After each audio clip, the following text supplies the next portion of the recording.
Boss level begins by showing a man waking up from sleep at exactly 7 a.m. Just woke up. The man named Roy Pulver was directly confronted by a hitman named Mr. Good Morning. Surprisingly, Roy seemed to have no trouble overcoming the assassin's attack, even as if he knew every step and move taken to kill him.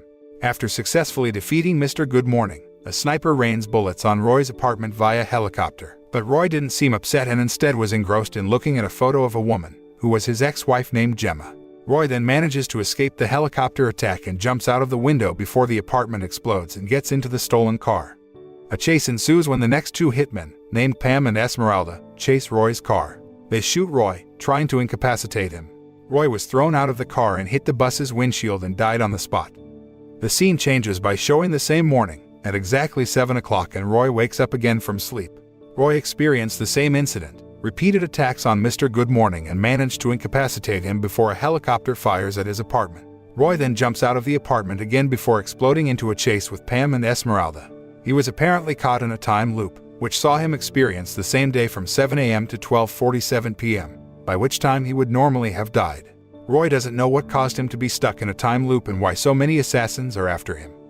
While stuck in a time loop, Roy has gone through 140 deaths in various different ways. He had died because of Pam 14 times, beheaded by Guan Jin, until facing Kaboom, who apparently often blows up his victims. Not to mention the many other assassins who seem to be asked to do various ways to kill him. Roy has tried various ways to get out of the time loop. On one occasion, he contacted his ex-wife, Jemma. Roy knew for sure that he was stuck in a time loop shortly after meeting Jemma, so he felt sure his ex-wife had something to do with it. But when Roy called, Jemma's boss, Colonel Clive Ventor, answered the call and said Jemma had died in the laboratory due to an accident. In each time loop, Roy doesn't always lose to a hitman and die, before repeating the same day on the next day. One time, Roy managed to kill the assassins by blowing them up, so he had time to go to a restaurant to meet his two friends, who are the restaurant owner and a security system expert named Dave. While having a conversation with his two friends at a restaurant, Roy sees a woman named Dai Feng. Roy's time to have fun at the restaurant is not long because exactly at 12:47, he will die in various ways. The scene moves to one day before Roy is caught in a time loop. Jemma asks Roy to come to her workplace, Dino Labs, by pretending to apply for a job. Once they met, Roy and Jemma argued because their son only knew Roy as a family friend, not a father. On the other hand, Ventor sees Roy near the highly classified project Jemma is working on and kicks him out of Dino Labs. Before Roy left, Jemma managed to get a body measurement and a hair sample taken secretly without Ventor's knowledge. She then briefly hugged Roy before being pulled out by Brett, to the security of Dino Labs, and whispered the word Osiris. Ventor summoned Jemma to his office and pressured her to immediately complete a highly classified project called Spindle Osiris, which she was currently working on. Jemma promised Spindle Osiris would be finished in 1 to 2 weeks, but Ventor didn't believe it and instead suspected Jemma to have leaked the secret project to Roy. It was this suspicion that made Ventor pay many assassins to kill Roy. The scene changes that night when Roy is dating a beautiful woman named Alice who is a dentist. While being engrossed in the making out with Alice, Roy gets a call from Jemma asking for his help. Jemma said she couldn't explain her situation over the phone, but her voice sounded so frightened. Unfortunately, Ventor had tapped Jemma's phone and immediately hung up before she could tell Roy what help she wanted from him. Jemma notices her phone being tapped by Ventor and is seen rushing to put Roy's hair sample into the tube. At the bar, Roy is surprised that the call from Jemma suddenly goes off but does not try to find his ex-wife. On the other hand, Roy returns home and makes love to Alice. The next morning is the start where Roy is stuck in a time loop. The scene then back to the restaurant. While dealing with Dai Feng, who is preparing to kill him, Roy is reminded of Jemma's birthday gift, Iset and Osiris's book. The next day, Roy tries to read the book while trying to survive the attacks of the assassins. While stuck in the 142nd time loop, he tries another way to survive by going as far as possible to places he has never been. Roy goes to the basement of a building and spends time reading a book from Jemma. The Book of Iset and Osiris is about an Egyptian god who can avoid death and prevent the apocalypse. That's when Roy met a little boy named Joe who apparently was his son with Jemma. Joe didn't know Jemma was dead yet, and Roy approached him to talk and then came out of the basement to eat. Outside the building, Roy saw that it was 12:50, which he lived 3 minutes longer than usual.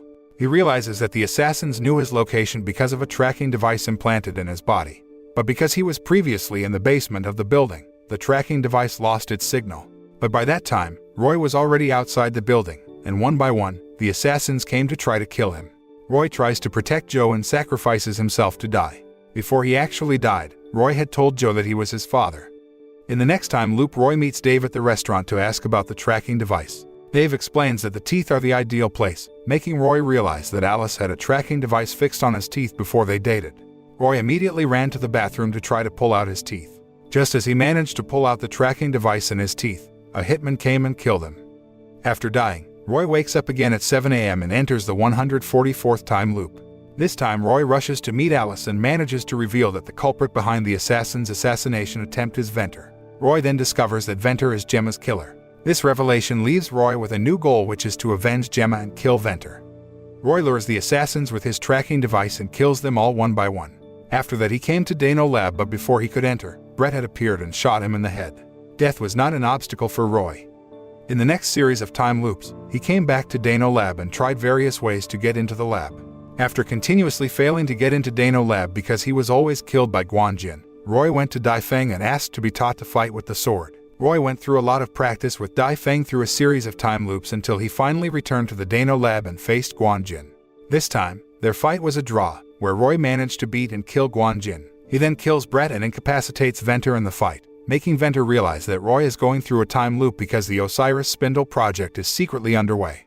Ventor warns Roy that spacetime could be disturbed because the Osiris Spindle can continuously destroy the world. Before he was actually killed, Ventor said that the targets of the assassins were not only Roy but also Joe. After killing Ventor, Roy immediately went to find Joe, but it was too late. Joe was already dead.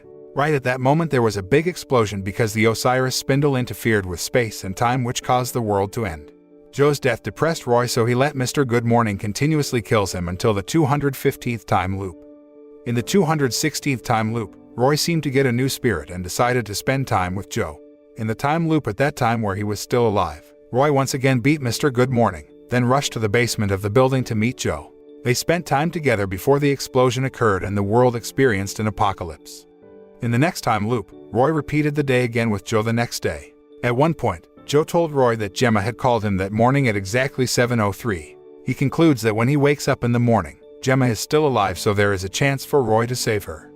In the next time loop, Joe goes straight to Dano Lab and kills Brett and Ventor. Unfortunately, at that time Roy found Jemma was dead, and based on CCTV footage, Jemma died exactly at 7:14. Roy repeats the same day in the next time loop, but this time, he hijacks the assassin's helicopter to rush off to Dano Lab. Not wanting to waste time rescuing Jemma before 7:14, Roy uses the minigun in the helicopter to kill all the assassins as well as Brett and Ventor. Roy's attempt this time was successful and immediately brought Jemma in front of the Osiris Spindle to ask how to stop it. Jemma says the only way to stop the Osiris Spindle is for Roy to get into the machine, with the consequence, he will be blown to pieces. After that the world will be safe from destruction and the Osiris Spindle will be reset. Before entering the Osiris Spindle, Roy tells about his close relationship with Joe and says their son wants his parents back together. The boss level ends with Roy staring at Jemma before walking into the Osiris Spindle. The machine apparently crushed Roy's body into tiny particles, and this time he didn't wake up again the next morning. The moral of this film is don't let other people take your hair sample, especially if that person is an ex-wife who is also a genius researcher with the ability to make a time loop machine.